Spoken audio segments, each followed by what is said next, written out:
Bueno, muchísimas gracias por las tres ponencias que realmente dan una visión bastante clara de diferentes personajes que coleccionaban de una forma parecida, ¿no? Podríamos decir. Y yo querría saber si existía algún tipo de relación entre Gestoso y González Martí.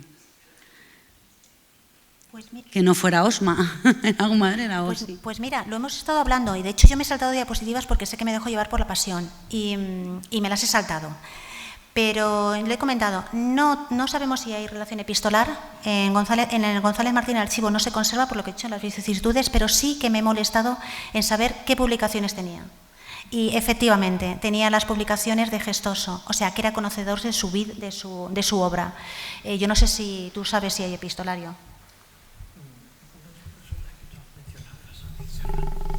¿Sánchez?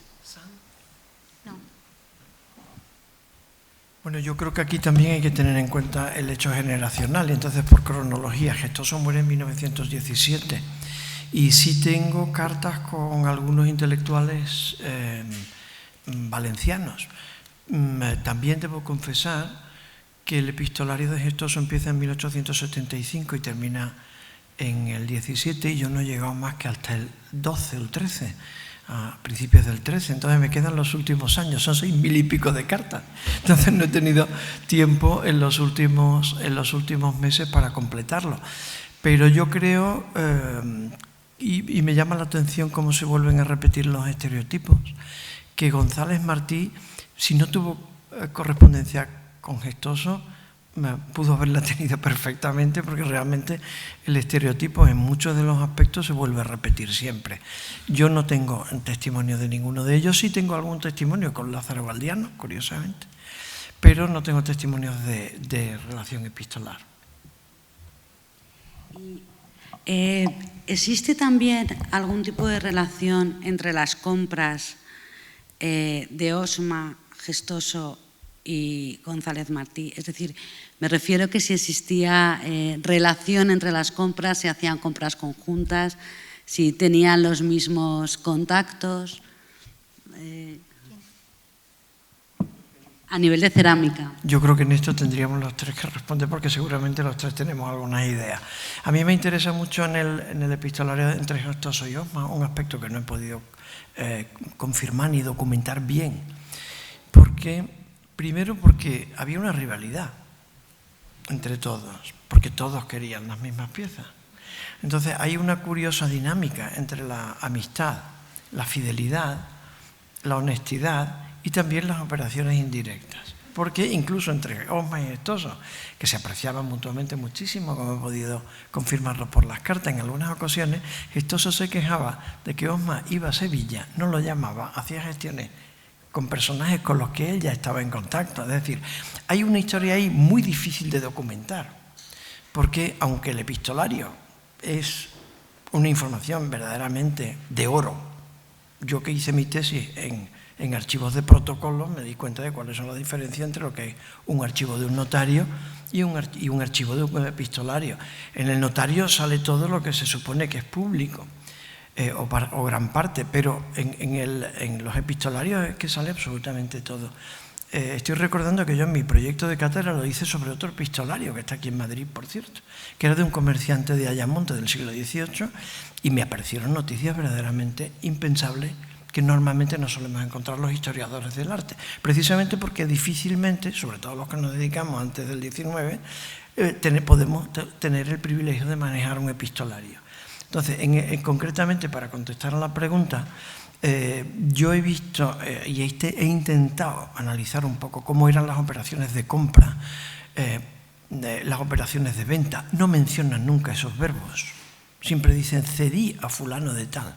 Nunca te enteras si ha habido dinero por medio o no. Entonces, no sé si en el mundo anglosajón, que tienen un poco de más relajación en este tema de la economía, se confesarán exactamente cuánto pagan por las cosas. Porque yo me resisto a creer que no había en muchas de esas ocasiones un intercambio económico y que se vendían las piezas. Había mucho trueque, eso sí que lo tengo documentado, porque muchas de las piezas de la colección Gestoso que están hoy en la colección Osma no fueron pagadas por Osma, sino que Osma le mandaba otra cosa que a lo mejor no está en la colección Gestoso, sino que Gestoso se la pasa a otro coleccionista porque sabe que le gusta el mueble gótico, por ejemplo. Es decir, es un mundo verdaderamente laberíntico. Yo no me he atrevido a entrar porque estoy seguro de que voy a cometer más errores que aciertos. Pero en cualquier caso, es un mundo que interesa por lo menos ir rastreando los indicios que podemos ir encontrando, ¿no? En este sentido de las compras, a mí me resultó muy curioso porque cuando en mis periodos de investigación en la Hispanic Society en Nueva York, pues yo vi el epistolario, pero de Huntington, las cartas que recibía Huntington de España, ¿eh? Y entonces era muy curioso, también un epistolario hay que verle desde las dos vertientes, el que escribe y el que recibe y la contestación del que recibe. Y entonces recuerdo una carta, por ejemplo, de Gestoso a Huntington, en el que le ofrecía unas ejecutorias que luego compró Huntington porque están en la Hispanic y vinieron al Prado en la exposición que hubo, que era una ejecutoria de miniada de los Cervato. Y entonces le dice, he conseguido unas ejecutorias de una calidad extraordinaria, creo que son dignas de su museo, le dice a Huntington, y no debe perderlas. Y le dice, lo que piden es esto, pero podremos, yo creo, ajustar el precio. Entonces, y luego también me sorprendió muchísimo la cantidad de cartas que Huntington, cuando venía a España, se alojaba en el Palace. Y entonces aquello debía ser como la corte de los milagros, porque todos querían verle cuando venía, porque querían ofrecerle. Y entonces, pero para ello le pedían una cita y escribían en Nueva York y le decían, por favor dígame cuándo va a estar en Madrid, porque tengo 3 grecos, así, o sea, como esto, tengo 3 grecos y me gustaría que los viera porque son magníficos. Y no sé qué, no sé cuándo, empezaron a hacer las ponderaciones y esto, y él siempre, y luego él contestaba, bueno, en mi próxima visita quedamos para verlo.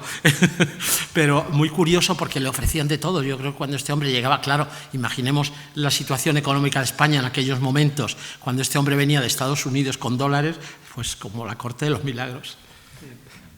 Nada, yo solamente añadir que respecto a González Martí, como he dicho, no tiene una fortuna personal. Él vive, y su mujer, de su sueldo de profesor, que tiene muchísimo más mérito. ¿Cómo conseguía las piezas? Evidentemente, anticuarios de Valencia, de piezas menores, porque su colección es interesante, pero no. Luego tenían como todo una red de chamarileros, de maestros de obra que en cuanto iban a derribar los conseguían porque les avisaban y les vendían por 4 duros las piezas que iban a tirar a los escombros. Así se consiguen recuperar muchísimas obras de azulejería, muchísimas piezas. Las excavaciones arqueológicas en ese momento, con la legislación que había, uno se podía quedar parte de esas piezas. Y luego, sobre todo, González Martí se nutre mucho de donantes. Y lo interesante también es que en el rastro también le tenían miedo. Decía, ya viene el valenciano. O sea, quiero decir que González Martí juega en otra liga respecto a agentes, a lo que puede ser las grandes compras que estamos hablando de Huntington, de Osma y tal. No tiene nada que ver. Y aún así se hace con obras maravillosas, no solamente también de cerámica, sino también de pintura antigua, que también tenía. Sí, porque hay un cierto paralelismo, sobre todo en la colección de azulejos, entre las colecciones tanto del González Martín como la colección de Osma, igual que la colección del Victorian Albert y la colección de la Hispanic Society, y también un poco la decoración para el Louvre, las colecciones del Louvre. Es decir, existe un paralelismo tal que parece que compraban un panel de azulejos que se iba dividiendo de alguna manera y se iban dando, ¿no? Entonces, por eso os decía si existía, porque también cuando ves las colecciones existe ese paralelismo, son piezas iguales, similares, pertenecen al mismo conjunto, ¿no? Yo creo que en este sentido también coincidiréis que lo que tienen es que saben lo que están coleccionando y además lo investigan. Eso es el valor de ellos. No solamente se limitan a coleccionar, sino que tienen la curiosidad por saber de la obra y son grandes articulistas y grandes investigadores y hoy en día son referentes. O sea, cualquiera que estudie la historia de la cerámica en España tiene que hablar de Osma, tiene que hablar de González Martí, porque publican de una manera asombrosa. No sé dónde sacaban tanto tiempo. Yo creo que hay también que tener en cuenta 2 cuestiones. Una, que efectivamente, como se sugiere, a veces se desmontaba un techo entero. Yo recuerdo documentación en que decía el párroco de tal parroquia, estoy pensando concretamente en una de Carmona, ha desmontado completamente el techo de azulejos por tabla. un techo de azulejos por tabla, que puede tener perfectamente 1.500 metros cuadrados, da para muchas colecciones. Con independencia de eso, también hay que tener en cuenta que gran parte de las piezas que coleccionaban no eran piezas únicas, eran piezas seriadas. Entonces, muchas de ellas, como los azulejos por tabla, se hacían por matrices. Entonces, y por otra parte también hay que tener en cuenta otra cosa, que también se está dando en el mundo del coleccionismo contemporáneo. Todos los museos quieren tener un Pollock, todos quieren tener un Matisse, todos quieren tener tal. Entonces, hay una especie de retrato robot de lo que debe de ser una colección, y en aquel momento y en el momento actual. Entonces, todos querían, digamos, tener una colección que respondiera al estereotipo. Y en ese sentido es muy probable que cuando se desmonta un techo de ese tipo o se desmonta un zócalo de un convento, pues haya para muchísimos coleccionistas. Y efectivamente, como comentaba ella, muchas veces las cartas están muy mal escritas, con faltas de ortografía. Sabía que no eran cartas de coleccionistas, sino que eran cartas pues, de albañiles o de chamarileros que ofrecían el producto, porque aunque todos ellos se titulaban arqueólogos, ninguno excavaba. Entre otras cosas porque no formaban parte de un estrato social que se metiese en un yacimiento a mancharse de barro. Entonces, hay una foto muy curiosa, que una de ellas creo que la he proyectado, en que aparece Gestoso con un babi blanco en la fábrica de Mensaque pintando piezas. Y su viuda, que era hija de un banquero, María Daguerre, dice: mi marido no ha tenido ningún inconveniente en vestirse el traje del obrero e irse a la fábrica a pintar. Claro, nos decía que no estaba pintando porque no formaba parte de la plantilla, estaba pintando regalos para amigos marqueses y condes y duques. Pero en cualquier caso, sí que tuvieron esa afición y esa curiosidad por saber cómo estaban fabricadas sus piezas. A mí me llamaron muchísimo la atención las cartas de Osma, que sabía mucho más que Gestoso de cerámica, tengo que decirlo, porque estaba tan acostumbrado a ver tanto material que había visto muchísimas más cerámicas que Gestoso. Gestoso se educó aquí en Madrid, después de hacer su carrera de Derecho en Sevilla, y aquí estuvo en la escuela diplomática, la que dirigía Catalina. Y tenían clases para formar a archiveros, a bibliotecarios y a directores de museos, pero nunca fueron a una excavación. Y tampoco conocían a todos los coleccionistas, con lo cual el número de piezas de cerámica que había visto Osma no lo había visto Gestoso. Y gran parte de las afirmaciones positivas y las aportaciones científicas que tiene el libro de historia de los barros vidriados, a través de las cartas he podido ver que son informaciones que le facilitó el propio Osma, que sabía de algunos aspectos muchísimo más que el propio Gestoso. Entonces, yo creo que lo que es interesante de todo esto es cómo se forma esa especie de comunidad científica en la cual cada uno aporta lo que sabe. Osma no se iba a los archivos, ni sabía leer la letra medieval, pero Gestoso sí, de manera que Gestoso era un documentalista que enriqueció su libro con el conocimiento del material que tenía Osma. Y Osma, que sabía muchísimo de cerámica, porque había visto muchísimas cerámicas, se enriquecía con las informaciones que a partir de los documentos le pasaba a Gestoso. Y eso le ocurrió con muchísimos otros, con arabistas, por ejemplo, que le ayudaron a leer las inscripciones de la propia placa Fortuny, ¿no? Aparte de los estudiosos extranjeros, ¿no? Estoy recordando las cartas de Osma con especialistas ingleses que estaban formando las grandes colecciones, o los alemanes que estaban formando las grandes colecciones de cerámica en esos museos, ¿no? De manera que lo más interesante es ver precisamente cómo se traba toda esa red, ¿no? En brevísimo, solamente subrayar con 2 frases el mérito que tuvieron todas estas personas, porque con su investigación y su pasión rescataron cantidad de piezas que no se hubieran sabido poner en valor y se hubieran perdido. Y hoy podemos disfrutar de ellas gracias a su conocimiento. Creo que eso es una labor que es impagable hoy, de lo que disfrutamos nosotros y generaciones futuras. Pues nada, muchas gracias a los ponentes y muchas gracias a ustedes. Buenas tardes.